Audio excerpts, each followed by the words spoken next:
Hello viewers and listeners. Welcome once again to Salida Teleradio, where you will learn lessons that will be helpful to you. This is your teacher host, Mr. Jevin Dumagat. Today, you will learn about plating and presenting dessert, a lesson from TLE Cookery 9. Let us welcome our teacher broadcaster.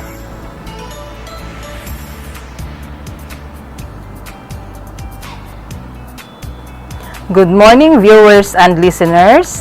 Once again, I am Charmy Ado, your teacher broadcaster for today.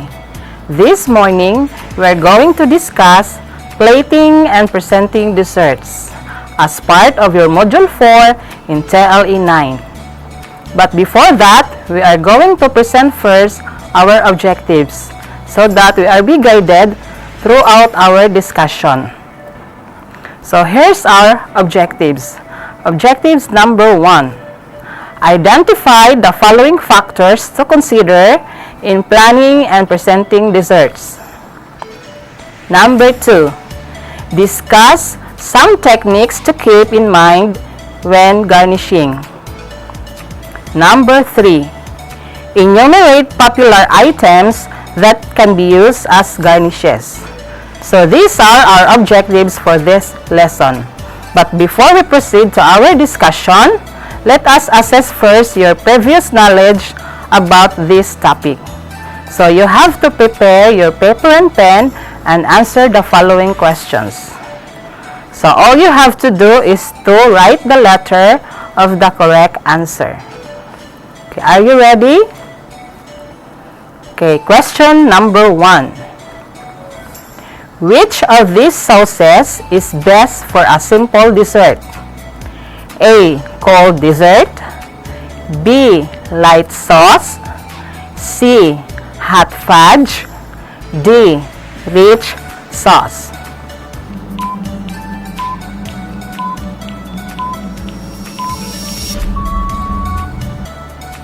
Okay, the correct answer is letter B. Light sauce. Number 2. Which of the following is not used as thickening agents in the preparation of sauce? A. Baking powder. B. Cornstarch. C. Cream. And D. Flour.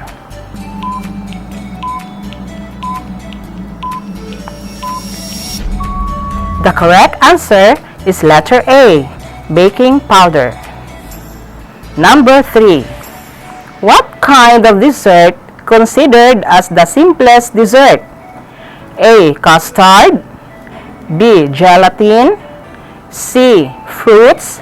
And D. Puddings.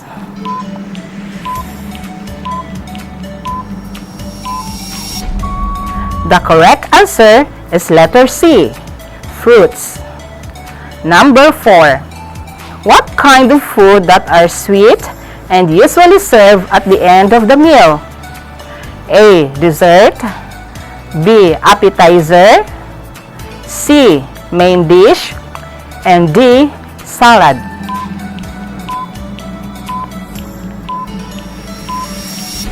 The correct answer is letter A. Dessert. Okay. For number 5.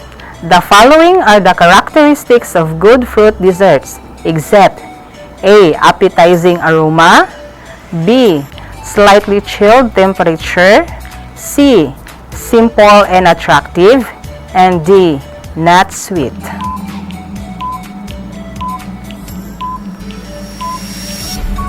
The correct answer is letter D. Not sweet.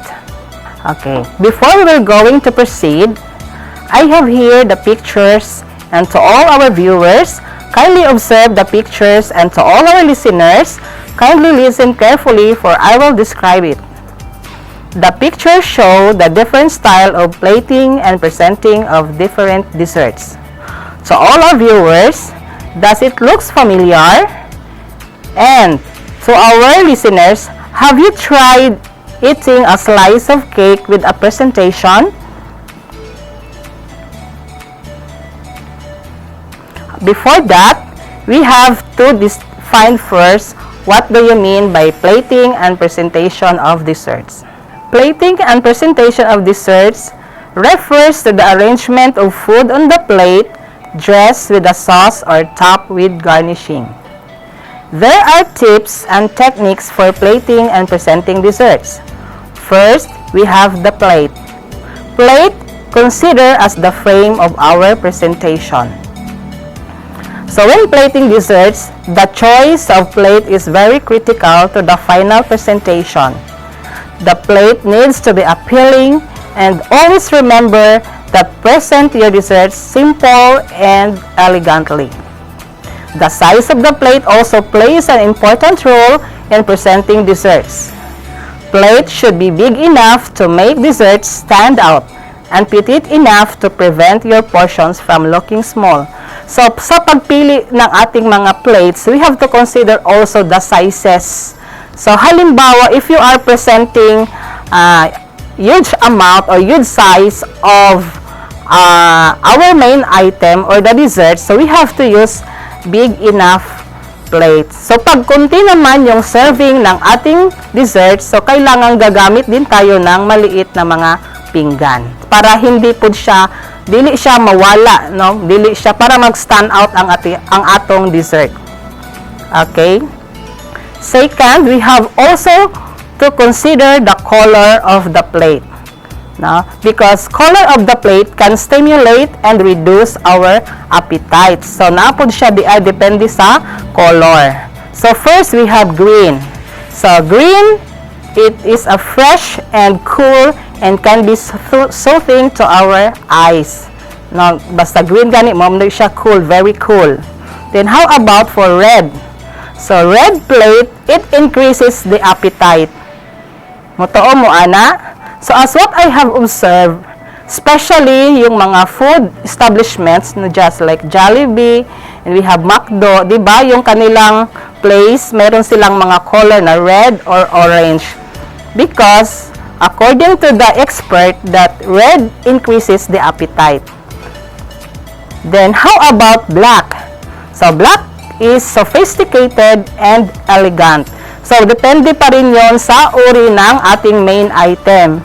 Halimbawa, yung main item is color black. So, you have to choose light color instead of using black color para mag-stand out po yung ating main item. Kasi nga, pag pareho lang yung kulay, dili gud siya maklaro. Okay. Next, we have blue. Blue, it is a natural appetite suppressant. So, kabaliktaran siya sa red. So, para katong mga nag-diet, so, you have to use blue, no, plate para ma-suppress po yung ating appetite. Another is combined texture or a combination of texture. It is adding texture crucial to food presentation as well as excitement to the visual appeal of dessert. So, combining these textures adds visual interest to the food and it will enhance customers' enjoyment to the food. The different textures excite the senses, giving an anticipatory sense of the taste, pleasure to come. Diba? So, if we're going to combine different textures, mayroon tayong contrasting hard and soft.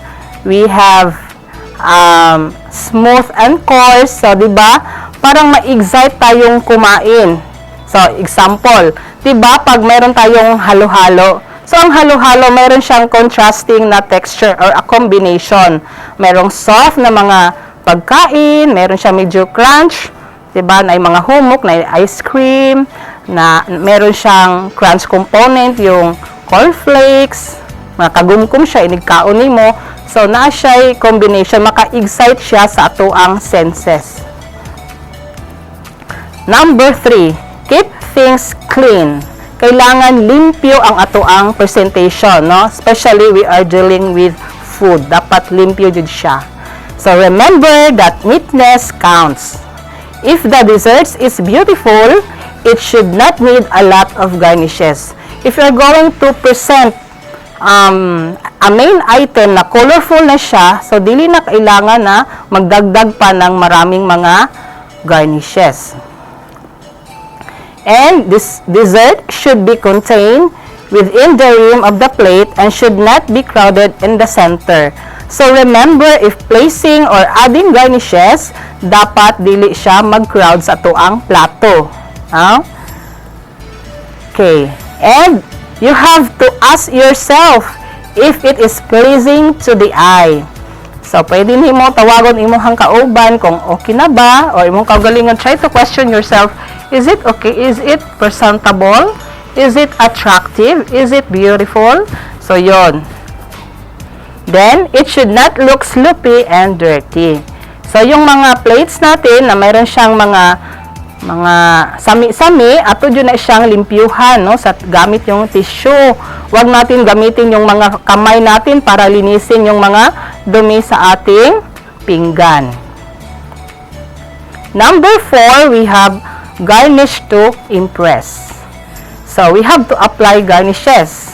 As it said, garnishes and decoration can enhance your plate presentation. So, makadugang siya sa kanang presentation na nindot siya tan-awon. Choose garnishes that are appropriate to the ingredients. So, never use ingredients na dili mo complement sa tuang main item. Halimbawa, if you are using mga flowers na nalang sa palibot, dili na siya pwede nga imo lang ibutang dito sa imuhang pang plate o pang garnish para gwapo tan-awon. No. So, dapat kailangan na appropriate to your ingredients. Mag-complement siya. There are also other techniques to keep in mind when garnishing. So, ano kaya ito? Okay, number 1, never decorate a plate with something inedible. Diba? So, dili pwede na magpataka lang ta og butang sa mga garnishes na dili day siya makaon. No, mamuti muha nga ta dito og kuan, bulak sa utot-utot kay colorful na atong ibutang just to look at beautifully, but it is not edible. So, mali po siya. Dapat edible lahat yung nakalagay sa plate. Another, ensure the garnish complements and enhances the dish. So, kailangang mag-complement yung ating garnishes doon sa ating main item. For halimbawa, a slice of chocolate cake, then you are going to add garnishes just like curl or chocolate curls or yung mga something na mo-complement sa ato ang main item. Third one, we have the only time you should use garnish with fresh mint is if you are going to serve mint ice cream. So, yung fresh na mint, so, dili siya pwede nato siya i-garnish with the other main item. So, exclusively for mint ice cream lang jud siya. No? Kay halang manggod. So, mas mo favor siya, mo complement siya doon sa ice cream na mint flavor.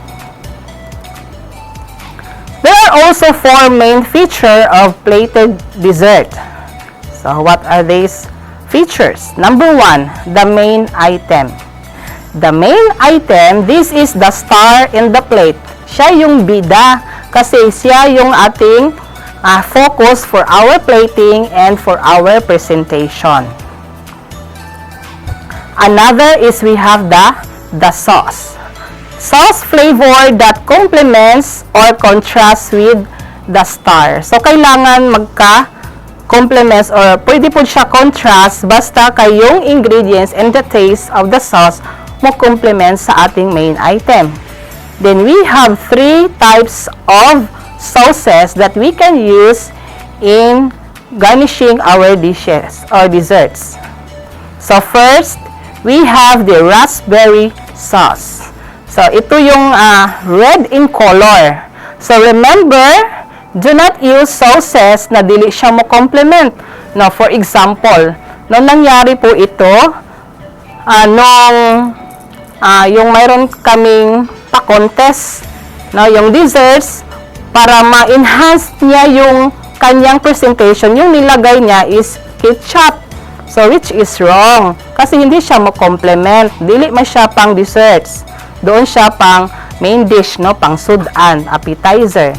So, kailangan nating tandaan yan. Na? Okay, another sauce, we have chocolate sauce. So, chocolate sauce, kabalo na taana, no? Mga brown, sweet, sana siya. And the third one is, we have the cream and glaze. Cream and glaze, ano siya, cream in color. French man good ni siya, no? Sa cream and glaze. So, pwede siya i-add natin, for example, sa ating mga desserts, just like panna cotta, or yung banana split, no? Yung mga example ng desserts. Third one is we have crunch, no? Kanang kagumkum, kagubkog. Crunch component is exactly how it sounds, and it adds crunch to the dessert. So, example, yung different kinds of nuts, we have cookies, mga choco chips cookies, or yung mga chocolates, no? Something na kagumkum, cornflakes. So, yon. Number 4, we have garnish. Garnish consider as the last or final part in plating desserts. So, it can enhance also your plate presentation, and always remember to choose garnishes that are appropriate to the ingredients. So, just like example, yung using chocolate curls for your chocolate cake. So, dapat magka-complement. So, there are also sample of garnishes. Now, since we are applying garnishes, so, natay mga sample kung unsa ang pwede nato gamiton. As what I have said, not all mga decorations na pwede nato ibutang kay basta dili siya makaon. It should be edible, diba? Number 1, we have tuile.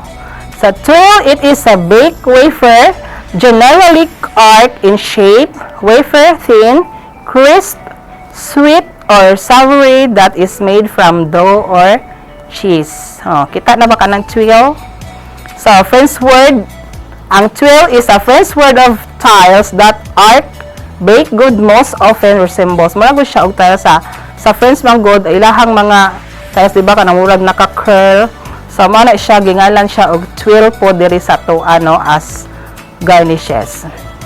So, mana siya mga example, no, nasa ato mga forms. Pwede siya palukot, pwede po siya pa-curve, pa-arc.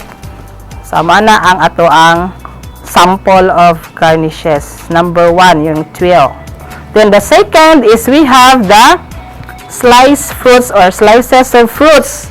You can use either fresh or dried fruits. So, depende po sa inyong dessert at saka sa inyong choice, no, kung ano yung pwede ninyong gamitin.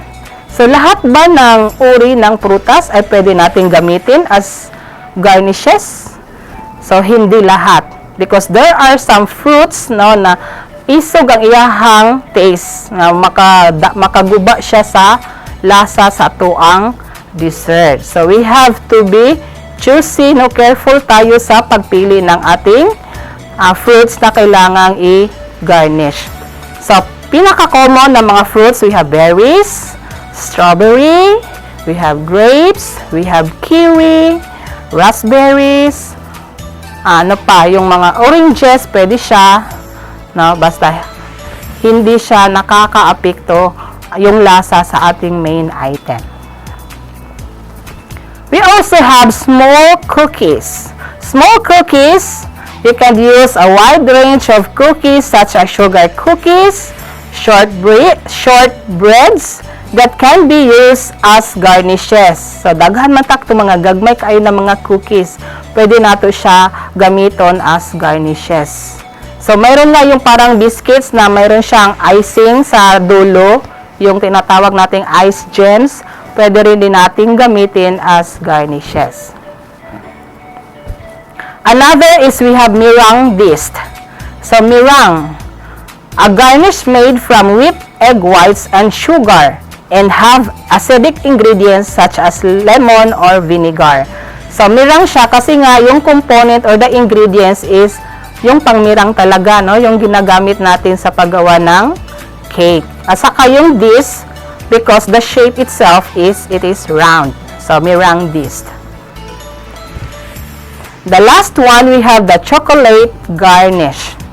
So, chocolate can overpower the dessert, so it must be delicate and correctly tempered, which will ensure a crisp texture and proper sheen. So, there are 3 forms of chocolate garnish na pwede nating i-apply. So, yung una, pwede yung grated chocolate, kanato ang gi-adlip, gi-banggod, grate. Second, we can use chocolate lace shards. So, you have to melt the chocolate and place it into the piping bag, and we have to pipe it depende sa ating designs kung ano yung gusto natin. Then, the third is we have to use the chocolate bar and we have to scrape it to make it curls, no? Curly. So, pag ganon, curly siya. Okay, those are our different types of garnishes na pwede natin i-apply sa ating desserts, no? Yung garnishes. Okay, let us evaluate kung nakuha po ninyo ang ating lessons for today. Okay, here's the instruction. Choose the letter of the correct answer among the given choices. I will give you 5 seconds to answer each questions. Are you ready? Question number 1. What kind of garnish that made from whipped egg whites and sugar and occasionally have acidic ingredients like lemon or vinegar? A. Tuile. B. Meringues. C. Chocolate garnish. And D. Small cookies.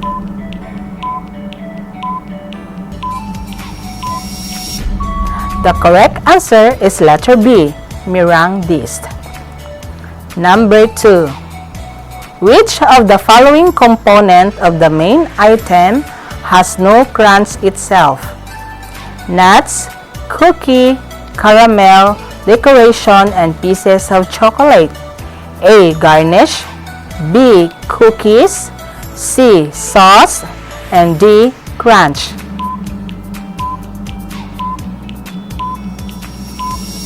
The correct answer is letter D. Crunch. Number 3. It is a baked wafer, generally arc in shape, wafer thin, crisp, sweet, or savory that is made from dough. A. Tuile. B. Meringues. C. Chocolate garnish. And D. Small dishes.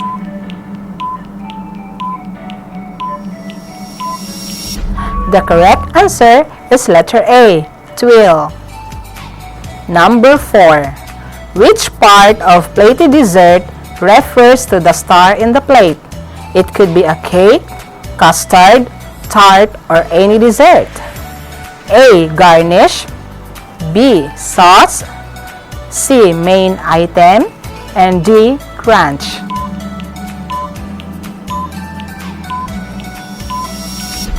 The correct answer is letter C. Main item. For number 5. Which of the following plated dessert that the purpose is to add color and decoration? A. Garnish. B. Sauce. C. Main item. And D. Crunch.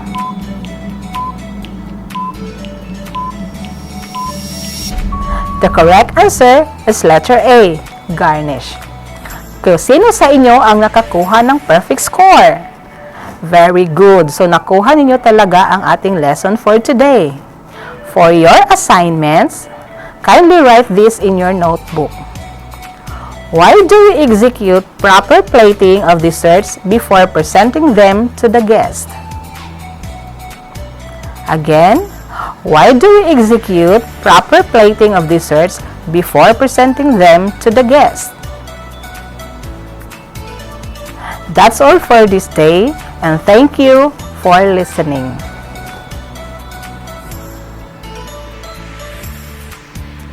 That was great! Thank you, Teacher Charmy. Thank you, viewers and listeners, for watching and listening. We hope that you learned today. Bye for now!